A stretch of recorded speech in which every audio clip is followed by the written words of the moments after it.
Hi friends, ದಿನದ ಎಲ್ಲಾ ಪ್ರಮುಖ ಸುದ್ದಿಯನ್ನ ನಿಮಗೆ ತಲುಪಿಸೋ ಮಸ್ತ್ ಮಗ ಚಾನೆಲ್ನ ಫುಲ್ ನ್ಯೂಸ್ಗೆ ಸ್ವಾಗತ. ನಾನು ಅಮರ್ ಪ್ರಸಾದ್. ಮಿಡಲ್ ಈಸ್ಟ್ ನಲ್ಲಿ ಮತ್ತೆ ಯುದ್ಧದ ಕಾರ್ಮೋಡ ಕವಿದಿದೆ. ಒಂದ್ ಕಡೆ ನಾವು ದಾಳಿ ಹೋಲ್ಡ್ ಮಾಡಿದೀವಿ ಅಂತ ಟ್ರಂಪ್ ಹೇಳ್ತಾ ಇದ್ರೆ, ಇತ್ತ ಇರಾನ್ ಸೇನೆ ಅಮೆರಿಕಗೆ ಓಪನ್ ಆಗಿ ಧಮಕಿ ಹಾಕಿದೆ. ಮತ್ತೆ ನಮ್ ತಂಟೆಗೆ ಬಂದ್ರೆ ಹೊಸ ಅಸ್ತ್ರ ಪ್ರಯೋಗ ಮಾಡ್ತೀವಿ, ಹುಷಾರ್ ಅಂತ ವಾರ್ನಿಂಗ್ ಕೊಟ್ಟಿದೆ. ಇದರ ನಡುವೆ ರಷ್ಯಾ ಅಧ್ಯಕ್ಷ ಪುಟಿನ್ ದಿಢೀರ್ ಅಂತ ಭಾರತಕ್ಕೆ ಬರೋದು ಕನ್ಫರ್ಮ್ ಆಗಿದೆ. ಇತ್ತ ಪಾಕಿಸ್ತಾನ ಮಾತ್ರ ತನ್ನ ಹುಟ್ಟುಗುಣ ಬಿಟ್ಟಿಲ್ಲ, ಬಿಲ್ಡಪ್ ಕೊಡೋಕ್ ಹೋಗಿ ಪ್ರಪಂಚದ ಮುಂದೆ ನಗೆ ಪಾಟಲಿಗೆ ಈಡಾಗಿದೆ. ಎಲ್ಲವನ್ನ ಒನ್ ಬೈ ಒನ್ ನೋಡ್ತಾ ಹೋಗೋಣ. ಮೊದಲು ಇರಾನ್ ಅಮೆರಿಕಗೆ ಕೊಟ್ಟಿರೋ ವಾರ್ನಿಂಗ್ ನಿಂದ ಶುರು ಮಾಡೋಣ. ಸದ್ಯಕ್ಕೆ ಇರಾನ್ ಮೇಲಿನ ಹೊಸ ದಾಳಿಯನ್ನ ಹೋಲ್ಡ್ ಮಾಡಿದೀವಿ ಅಂತ ಟ್ರಂಪ್ ಹೇಳಿದ ಬೆನ್ನಲ್ಲೇ ಇರಾನ್ ಮತ್ತಷ್ಟು ಅಗ್ರೆಸಿವ್ ಆಗಿದೆ. ಅಮೆರಿಕಗೆ ಇರಾನ್ ಸೇನೆನೇ ವಾರ್ನಿಂಗ್ ಕೊಟ್ಟಿದೆ, ಮತ್ತೆ ನಮ್ಮ ಮೇಲೆ ಅಟ್ಯಾಕ್ ಮಾಡಿದ್ರೆ ಹುಷಾರ್, ಹೊಸ ಫ್ರಂಟ್ ಹುತಿಗಳನ್ನ ಬಳಸಿಕೊಂಡು ಓಪನ್ ಮಾಡಬೇಕಾಗತ್ತೆ, ಯುದ್ಧ ವಿಸ್ತರಣೆಯಾಗುತ್ತೆ ಅಂತ ಇರಾನ್ ವಾರ್ನಿಂಗ್ ಕೊಟ್ಟಿದೆ. ಹುತಿಗಳನ್ನ ಬಳಸ್ಕೊಂಡು ಹೊಸ ಫ್ರಂಟ್ ಅಂದ್ರೆ ಏನಂತ ಗೊತ್ತಲ್ಲ ನಿಮಗೆ? ಯೆಮೆನ್ ಅಲ್ಲಿ ಇದ್ದಾರೆ ಹುತಿಗಳು, ಇರಾನ್ ಹೇಳ್ದಂಗೆ ಕೇಳ್ತಾರೆ ಅವರು. ಅವರನ್ನ ಬಳಸ್ಕೊಂಡು ದಾಳಿ ಶುರು ಮಾಡಿದ್ರೆ ಬಾಬ್ ಎಲ್ ಮ್ಯಾಂಡೆಬ್ ಜಲಸಂಧಿಯನ್ನ ಕೂಡ ಅವರು ಬ್ಲಾಕ್ ಮಾಡಬಹುದು. ನೀವು ಮ್ಯಾಪ್ ನಲ್ಲಿ ನೋಡ್ತಾ ಇದ್ದೀರಿ, ಹಾರ್ಮುಜ್ ಆಲ್ರೆಡಿ ಸ್ಟ್ರಕ್ ಆಗಿದೆ. ಆಫ್ರಿಕಾ ಮತ್ತು ಏಷ್ಯಾ ನಡುವೆ ಇರುವಂತಹ ಸಂಧಿ ಇದೆಯಲ್ಲ, ಜಲಸಂಧಿ, ಕೆಂಪು ಸಮುದ್ರ ಇರೋ ಜಾಗ, ಅಲ್ಲೂ ಕೂಡ ನಾವು ಆಟ ಆಡ್ತೀವಿ, ಅಲ್ಲಿಂದ ಯಾವುದೇ ತೈಲ ಸಾಗಾಣಿಕೆ ಆಗಕ್ಕೆ ಬಿಡಲ್ಲ ಅಂತ ಹೇಳಿ ವಾರ್ನಿಂಗ್ ಕೊಟ್ಟಿದೆ ಇರಾನ್. ಜೊತೆಗೆ ಇಸ್ರೇಲ್ ಬಲೆಗೆ ಬಿದ್ದು ಅಮೆರಿಕನ ಮೇಲೆ ದಾಳಿ ಮಾಡೋ ಮೂರ್ಖತನ ತೋರಿದ್ರೆ ಹೊಸ ಅಸ್ತ್ರ ಮತ್ತು ಹೊಸ ಮಾದರಿಯಲ್ಲೂ ಉತ್ತರ ಕೊಡ್ತೀವಿ, ನಮ್ಮ ಹತ್ರ ಬೇರೆ ಶಸ್ತ್ರಾಸ್ತ್ರಗಳಿದಾವೆ ಅಂತ ಹೇಳಿ ಇರಾನ್ ಸೇನಾ ವಕ್ತಾರರು ಸ್ಟೇಟ್ಮೆಂಟ್ ಅನ್ನ ಕೊಟ್ಟಿದ್ದಾರೆ. ಇನ್ನು ಇರಾನ್ ಹೊಸ ಶಾಂತಿ ಪ್ರಸ್ತಾವನೆಯನ್ನ ಅಮೆರಿಕ ಕಳಿಸಿತ್ತು. ಇದರಲ್ಲಿ ಇರಾನ್ ಏನೆಲ್ಲ ಡಿಮಾಂಡ್ ಮಾಡಿದೆ ಅಂತ ಇರಾನ್ನ ಉಪ ವಿದೇಶಾಂಗ ಸಚಿವ ಕಾಜೆಮ್ ಘರಿಬಾಬಾದಿ ಹೇಳಿದ್ದಾರೆ. ಮೊದಲನೇದು, ಲೆಬನಾನ್ ಸೇರಿ ಎಲ್ಲಾ ಫ್ರಂಟ್ ನಲ್ಲೂ ಯುದ್ಧ ನಿಲ್ಲಬೇಕು ಅಂತ ಇರಾನ್ ಕಂಡೀಷನ್ ಹಾಕಿದೆ. ಹಾಗೆ ಇರಾನ್ ಹತ್ರಕ್ಕೆ ನಿಯೋಜನೆಗೊಂಡಿರುವ ಅಮೆರಿಕನ್ ಪಡೆಗಳು ಅಲ್ಲಿಂದ ಜಾಗ ಖಾಲಿ ಮಾಡಬೇಕು. ವಿದೇಶಗಳಲ್ಲಿ ಫ್ರೀಸ್ ಆಗಿರೋ ಇರಾನ್ ಫಂಡ್ ಗಳನ್ನ ರಿಲೀಸ್ ಮಾಡಬೇಕು. ಅಮೆರಿಕ ಹಾಕಿರೋ ನೇವಲ್ ಬ್ಲಾಕೇಡ್ ನಿಲ್ಲಿಸಬೇಕು. ಹಾಗೆ ಅಮೆರಿಕ ಇಸ್ರೇಲ್ ದಾಳಿಯಿಂದ ಇರಾನ್ಗಾಗಿರೋ ನಷ್ಟಕ್ಕೆ ಪರಿಹಾರ ಕೊಡಬೇಕು ಅಂತ ಕಂಡೀಷನ್ಸ್ ಹಾಕಿದ್ದಾರೆ. ಮಿಡಲ್ ಈಸ್ಟ್ ಸಂಘರ್ಷದ ನಡುವೆ ರಷ್ಯಾ ಅಧ್ಯಕ್ಷ ಪುಟಿನ್ ಭಾರತಕ್ಕೆ ಬರ್ತಾ ಇದ್ದಾರೆ. ಸೆಪ್ಟೆಂಬರ್ 12 ಮತ್ತು 13ನೇ ತಾರೀಕು ಭಾರತದ ಅಧ್ಯಕ್ಷತೆಯಲ್ಲಿ ದಿಲ್ಲಿಯಲ್ಲಿ ನಡೆಯಲಿರೋ ಬ್ರಿಕ್ಸ್ ಶೃಂಗಸಭೆಯಲ್ಲಿ ಪುಟಿನ್ ಪಾಲ್ಗೊಳ್ತಾರೆ. ಟೈಮ್ ಇದೆ, ಲೇಟ್ ಇದೆ, ಬಟ್ ಬರ್ತಾರೆ. ಪುಟಿನ್ರ ಭೇಟಿಯನ್ನ ಕ್ರೆಮ್ಲಿನ್ ಕೂಡ ಕನ್ಫರ್ಮ್ ಮಾಡಿದೆ. ವಿಶೇಷ ಅಂದ್ರೆ, ಕಳೆದ ಡಿಸೆಂಬರ್ ನಲ್ಲಿ ಭಾರತದಲ್ಲಿ ನಡೆದಿದ್ದ 23ನೇ ಭಾರತ ರಷ್ಯಾ ವಾರ್ಷಿಕ ಶೃಂಗಸಭೆಯಲ್ಲೂ ಕೂಡ ಪುಟಿನ್ ಪಾಲ್ಗೊಂಡಿದ್ರು. ಇದೇ ತಿಂಗಳ 14 ಮತ್ತು 15ನೇ ತಾರೀಕು ರಷ್ಯಾದ ವಿದೇಶಾಂಗ ಮಂತ್ರಿ ಸೆರ್ಗಿ ಲೋವ್ರೋ ಭಾರತಕ್ಕೆ ಬಂದು ಬ್ರಿಕ್ಸ್ ವಿದೇಶಾಂಗ ಸಚಿವರುಗಳ ಮೀಟಿಂಗ್ ನಲ್ಲಿ ಪಾಲ್ಗೊಂಡಿದ್ರು. ಅದರ ಬೆನ್ನಲ್ಲೇ ಪುಟಿನ್ ಭೇಟಿ ಮತ್ತೊಮ್ಮೆ ಈಗ ಖಚಿತ ಆಗಿದೆ.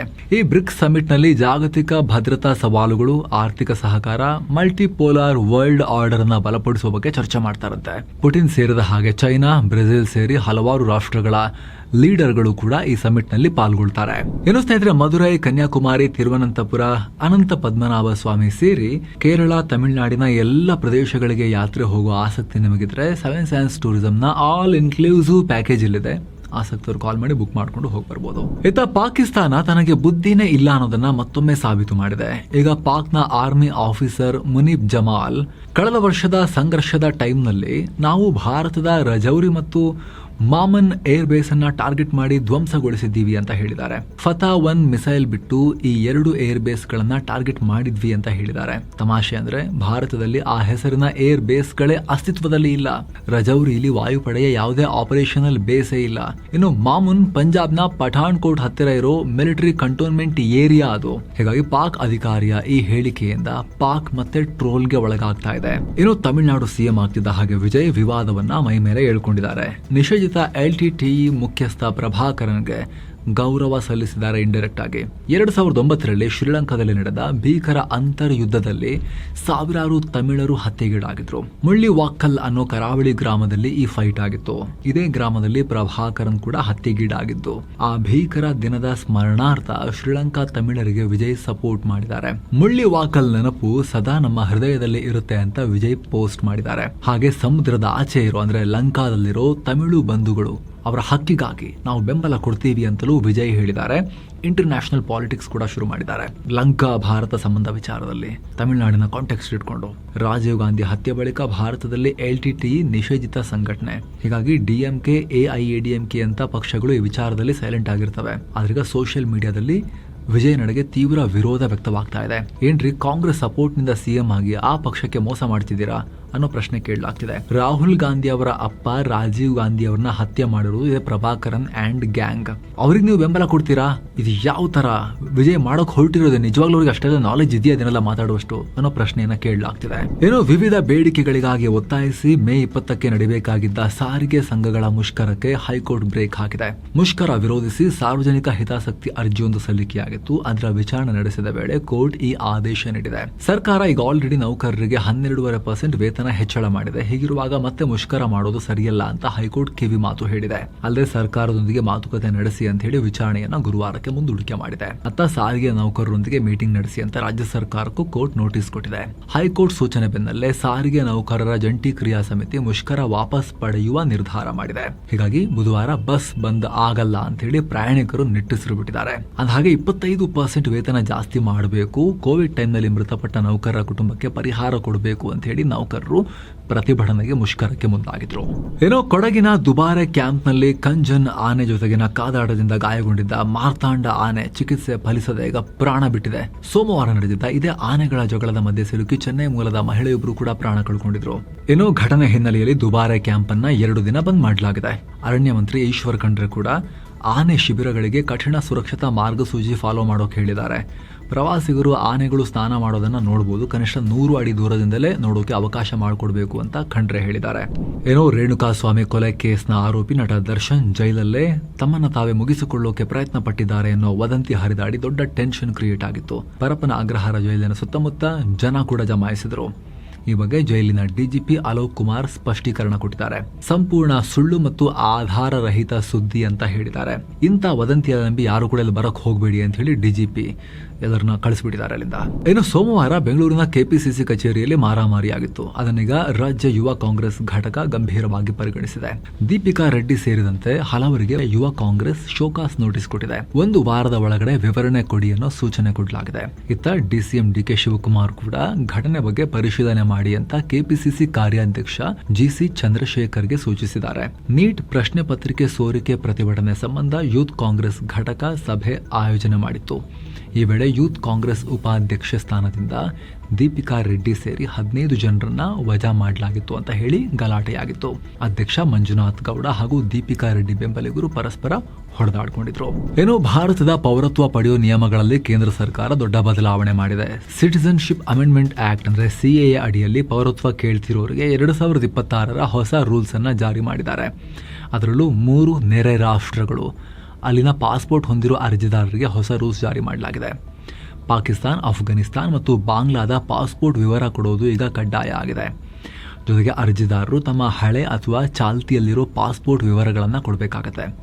ಹಾಗೆ ಭಾರತದ ಪೌರತ್ವ ಅನುಮೋದನೆಯಾದ 15 ದಿನಗಳಲ್ಲಿ ಆ ಪಾಸ್ಪೋರ್ಟ್ ಅನ್ನ ಕೂಡ ಸಂಬಂಧಪಟ್ಟ ಅಧಿಕಾರಿಗಳಿಗೆ ಸಬ್ಮಿಟ್ ಮಾಡಬೇಕು ಅನ್ನೋ ರೂಲ್ಸ್ ತಂದಿದ್ದಾರೆ. ಏನೋ ಬಂಗಾಳದ ಫಾಲ್ಟಾ ಕ್ಷೇತ್ರದ ಮರುಚುನಾವಣೆಗೆ ನಿಂತಿದ್ದ ಟಿಎಂಸಿ ಅಭ್ಯರ್ಥಿ ಜಹಾಂಗೀರ್ ಖಾನ್ ಚುನಾವಣಾ ಅಖಾಡದಿಂದ ಹಿಂದೆ ಸರಿದಿದ್ದಾರೆ. ಫಾಲ್ಟಾಗೆ ವಿಶೇಷ ಪ್ಯಾಕೇಜ್ ಕೊಡ್ತೀವಿ ಅಂತ ಬಂಗಾಳ ಮುಖ್ಯಮಂತ್ರಿ ಸುವೇಂದು ಅಧಿಕಾರಿ ಭರವಸೆ ಕೊಟ್ಟಿದ್ರು. ಹೀಗಾಗಿ ನಾನು ಸ್ಪರ್ಧೆಯಿಂದ ಹಿಂದೆ ಸರಿದಿದ್ದೀನಿ ಅಂತ ಜಹಾಂಗೀರ್ ಹೇಳಿದ್ದಾರೆ.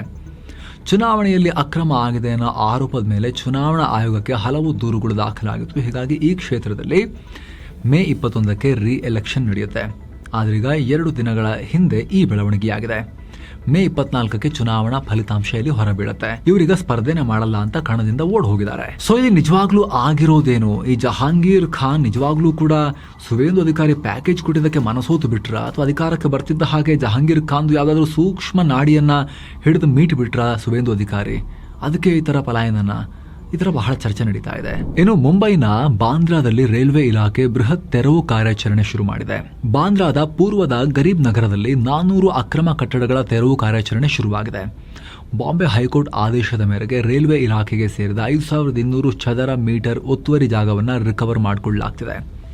ಕಾರ್ಯಾಚರಣೆ ಶುರು ಮಾಡಿದ್ದಕ್ಕೆ ನಿವಾಸಿಗಳು ಆಕ್ರೋಶ ಹೊರಹಾಕಿದ್ದಾರೆ.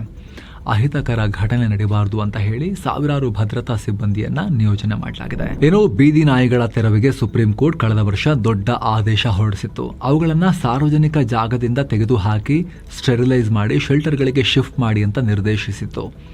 ಇದನ್ನ ಪ್ರಶ್ನಿಸಿ ಹಾಕಲಾಗಿರುವ ಅರ್ಜಿಗಳನ್ನ ಈಗ ಸುಪ್ರೀಂ ಕೋರ್ಟ್ ವಜಾಗೊಳಿಸಿದೆ.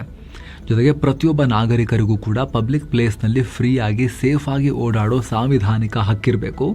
ಸಾರ್ವಜನಿಕರಲ್ಲಿ ಬೀದಿ ನಾಯಿ ಕಚ್ಚುತ್ತೆ ಅನ್ನೋ ಭಯ ಇರಬಾರದು ಅಂತ ಕೋರ್ಟ್ ಹೇಳಿದೆ. ಇತ್ತ ನೀಟ್ ಪ್ರಶ್ನೆ ಪತ್ರಿಕೆ ಸೋರಿಕೆ ಪ್ರಕರಣದ ತನಿಖೆಯನ್ನ ಸಿಬಿಐ ತೀವ್ರಗೊಳಿಸಿದೆ. ಈಗ ನೀಟ್ ಪರೀಕ್ಷೆ ನಡೆಸೋ ನ್ಯಾಷನಲ್ ಟೆಸ್ಟಿಂಗ್ ಏಜೆನ್ಸಿಯ ಪದಾಧಿಕಾರಿಗಳನ್ನ ಸಿಬಿಐ ವಿಚಾರಿಸಿದೆ. ಅವರ ಸ್ಟೇಟ್ಮೆಂಟ್ಗಳನ್ನ ಕೂಡ ರೆಕಾರ್ಡ್ ಮಾಡಿಕೊಂಡಿದೆ. ಇತ್ತ NTA ಪೇಪರ್ ಸೆಟ್ಟಿಂಗ್ ಪ್ರಕ್ರಿಯೆಯಲ್ಲಿ ಪಾಲ್ಗೊಂಡಿದ್ದ ಪ್ರಶ್ನೆ ಪತ್ರಿಕೆ ಭಾಷಾಂತರಕಾರರು ಮತ್ತು ಪೇಪರ್ ಸಿದ್ಧಪಡಿಸುವ ಅಧಿಕಾರಿಗಳ ಲಿಸ್ಟ್ ಅನ್ನ ಸಿಬಿಐಗೆ ಕೊಟ್ಟಿದೆ. ಈಗ ಆಲ್ರೆಡಿ ಅರೆಸ್ಟ್ ಆಗಿರೋ ಆರೋಪಿಗಳೊಂದಿಗೆ ಲಿಂಕ್ ಇದೆಯಾ ಅಂತ ತನಿಖೆ ನಡೀತಾ ಇದೆ. ಇನ್ನು ನಾರ್ವೆ ಭೇಟಿಯಲ್ಲಿರೋ PM ನರೇಂದ್ರ ಮೋದಿ 5 ಒಪ್ಪಂದಗಳಿಗೆ ಸೈನ್ ಹಾಕಿದ್ದಾರೆ. Clean energy, offshore wind energy ಅಂದ್ರೆ ಕಡಲಲ್ಲಿ ಪವನ ಶಕ್ತಿ ಉತ್ಪಾದಿಸೋದು, ಹಾಗೆ climate friendly technology, geosciences ಮತ್ತು ಅಕಾಡೆಮಿಕ್ ರಿಸರ್ಚ್ ಕ್ಷೇತ್ರಗಳಲ್ಲಿ ಒಪ್ಪಂದ ಆಗಿದೆ. ನಂತರ ಓಸ್ಲೋದಲ್ಲಿ ನಡೆದ Norway India business and research ಸಮಿಟ್ನಲ್ಲಿ PM ಪಾಲ್ಗೊಂಡಿದ್ದಾರೆ. ಈ ವೇಳೆ ಮೋದಿ ಅವರು ಮಾತನಾಡಿ, ಸದ್ಯ ಭಾರತದೊಂದಿಗೆ ಬಿಸಿನೆಸ್ ಪಾರ್ಟ್ನರ್ಶಿಪ್ ಮತ್ತು ಹೂಡಿಕೆ ಹೆಚ್ಚು ಮಾಡೋಕೆ ನಾರ್ವೆ ಕಂಪನಿಗಳಿಗೆ ಒಳ್ಳೆ ಅಪಾರ್ಚುನಿಟೀಸ್ ಇವೆ ಅಂತ ಹೇಳಿದ್ದಾರೆ. ಇನ್ನು ನಾರ್ವೆ ಪ್ರಧಾನಿ ಯೂನಸ್ ಗೋರ್ ಸ್ಥೂರ ಮಾತನಾಡಿ, ರಷ್ಯಾ ಜೊತೆಗಿನ ಭಾರತದ ಸಂಬಂಧವನ್ನು ಗೌರವಿಸ್ತೀವಿ. ಭಾರತ ದೊಡ್ಡ ದೇಶ, ಅದಕ್ಕೆ ಇಂಧನದ ಅಗತ್ಯ ತುಂಬಾ ಇದೆ ಅಂತ ನಮಗೆ ಅರ್ಥ ಆಗುತ್ತೆ. ಆದರೆ ಯುಕ್ರೇನ್ ಯುದ್ಧ ನಿಲ್ಲಿಸೋಕೆ ರಷ್ಯಾ ಮೇಲೆ ಪ್ರೆಷರ್ ಹಾಕಬೇಕು ಅಂತಲೂ ನಾವು ಭಾರತ ಅದನ್ನು ಮಾಡಬೇಕು ಅಂತಲೂ ನಾವು ನಂಬ್ತಾ ಇದ್ದೀವಿ ಅಂತ ಅವರು ಹೇಳಿಕೆ ಕೊಟ್ಟಿದ್ದಾರೆ. ಇನ್ನು ಈ ಸಮಿಟ್ನ ಸೈಡ್ಲೈನ್ಸ್ನಲ್ಲಿ PM ಮೋದಿ ಹಲವು ಯುರೋಪಿಯನ್ ರಾಷ್ಟ್ರಗಳೊಂದಿಗೆ ದ್ವಿಪಕ್ಷೀಯ ಮಾತುಕತೆ ಕೂಡ ಮಾಡಿದ್ದಾರೆ. ಐಸ್ಲ್ಯಾಂಡ್ ಪ್ರಧಾನಿ ಕ್ರಿಸ್ಟೋನ್ ಮ್ಯೂಲ್ ಫ್ರಾಸ್ಟಾಡಾಟಿರ್, ಫಿನ್ಲ್ಯಾಂಡ್ ಪ್ರಧಾನಿ ಪೆಟಿರಿ ಆರ್ಪೋ, ಡೆನ್ಮಾರ್ಕ್ ಪ್ರಧಾನಿ ಮೆಟೆ ಫ್ರೆಡ್ರಿಕ್ಸನ್ ಇವರೆಲ್ಲರೊಂದಿಗೆ ಮೀಟಿಂಗ್ ನಡೆಸಿದ್ದಾರೆ. ಇನ್ನು ವಿಯೆಟ್ನಾಂ ಪ್ರವಾಸದಲ್ಲಿರೋ ರಕ್ಷಣಾ ಸಚಿವ ರಾಜನಾಥ್ ಸಿಂಗ್ ಅಲ್ಲಿನ ರಕ್ಷಣಾ ಸಚಿವ ಫಾನ್ ವಾನ್ ಗಿಯಾಂಗ್ರನ್ನ ಮೀಟ್ ಮಾಡಿದ್ದಾರೆ. ಇಬ್ಬರು ಮಹತ್ವದ ಮಾತುಕತೆ ನಡೆಸಿದ್ದಾರೆ. Maritime security, defence industry, military training ಮತ್ತು ಪ್ರಾದೇಶಿಕ ಸ್ಥಿರತೆಯನ್ನು ಹೆಚ್ಚಿಸುವ ಬಗ್ಗೆ ಚರ್ಚೆ ಮಾಡಿದ್ದಾರೆ. AI ಮತ್ತು ಕ್ವಾಂಟಮ್ ಟೆಕ್ನಾಲಜಿ ಕ್ಷೇತ್ರದಲ್ಲಿ ಸಹಕಾರ ಹೆಚ್ಚಿಸುವ ಬಗ್ಗೆ ಕೂಡ ಒಪ್ಪಂದ ಆಗಿದೆ. ಇದೇ ಭೇಟಿ ವೇಳೆ 2 ರಾಷ್ಟ್ರಗಳ ನಡುವಿನ ಸಂಬಂಧವನ್ನು ಕಾಂಪ್ರಹೆನ್ಸಿವ್ ಸ್ಟ್ರಾಟಜಿಕ್ ಪಾರ್ಟ್ನರ್ಶಿಪ್ನಿಂದ ಎನ್ಹ್ಯಾನ್ಸ್ಡ್ ಕಾಂಪ್ರಹೆನ್ಸಿವ್ ಸ್ಟ್ರಾಟಜಿಕ್ ಪಾರ್ಟ್ನರ್ಶಿಪ್ ಆಗಿ ಅಪ್ಗ್ರೇಡ್ ಮಾಡಲಾಗಿದೆ. ಇನ್ನು ಭಾರತೀಯ ವಾಯುಪಡೆಯ ಸ್ಕ್ವಾಡ್ರನ್ ಲೀಡರ್ ಸಾನ್ಯಾ ಐತಿಹಾಸಿಕ ಸಾಧನೆ ಮಾಡಿದ್ದಾರೆ. ಇವರು CAT A qualified flying instructor ಅರ್ಹತೆ ಪಡೆದ ಮೊದಲ ಮಹಿಳಾ ಅಧಿಕಾರಿಯಾಗಿದ್ದಾರೆ. ವಾಯುಪಡೆಯಲ್ಲಿ ಒಂದು ಉನ್ನತ ಹುದ್ದೆ ಇದು.